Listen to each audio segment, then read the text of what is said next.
राष्ट्रीय कार्यशाला हम लोग इस भाषाओं को समझने के लिए अपनी प्रतिभाशाली और संस्कृति को ना भूलें। 1837 में ब्राह्मी लिपि को पढ़ने वाला सबसे पहले जेम्स प्रिंसेप ने वो धम्म अभिलेख का खोज किया, तो उस हिंदी का मुझे ज्ञान नहीं था और हम लोग उस अशोक के अभिलेख को न पहचान कर हिंदी भाषा की जानकारी मुझे नहीं ज्ञात हुआ। और वो विदेशी जेम्स प्रिंसेप ने 1837 में उसका व्याख्यान कर हिंदी शब्द में उसको उल्लेख किया। भारतीय भाषाओं में शोध एवं अकादमी लेखन के विषय में हम लोग इस यहाँ पे उपस्थित सभी लोग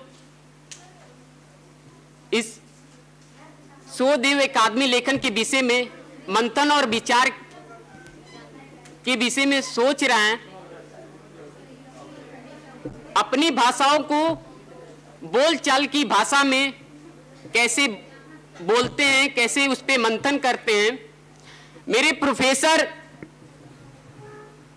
प्राचीन इतिहास में भोजपुरी में बहुत ही बढ़िया वाक्य बोलते हैं, पढ़ाते हैं तो या मिलते हैं तो। जब भी से हम लोग से हालचाल पूछना होता है तो हम लोग का नाम लेकर बोलते हैं, और हो बच्चा का हालचाल बा। तो ये जो हम लोग की प्रक्रियाएं हैं, जो उनके द्वारा हम लोग को सीखने को मिलता है और बोलने को मिलता है, ये अपनी भाषा को कभी ना भूलें। कहीं भी जाते हैं हम लोग तो ठेठ हिंदी में भी बात करते हैं, हिंदी में बात करते हैं।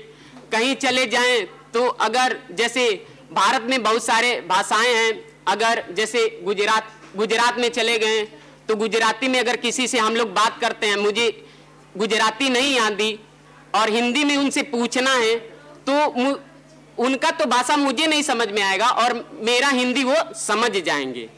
तो मुझे उन शब्दों को कैसे पकड़ना पड़ेगा, तो उनका भी कुछ उल्लेख जानना बहुत जरूरी होता है। हिंदी भाषा को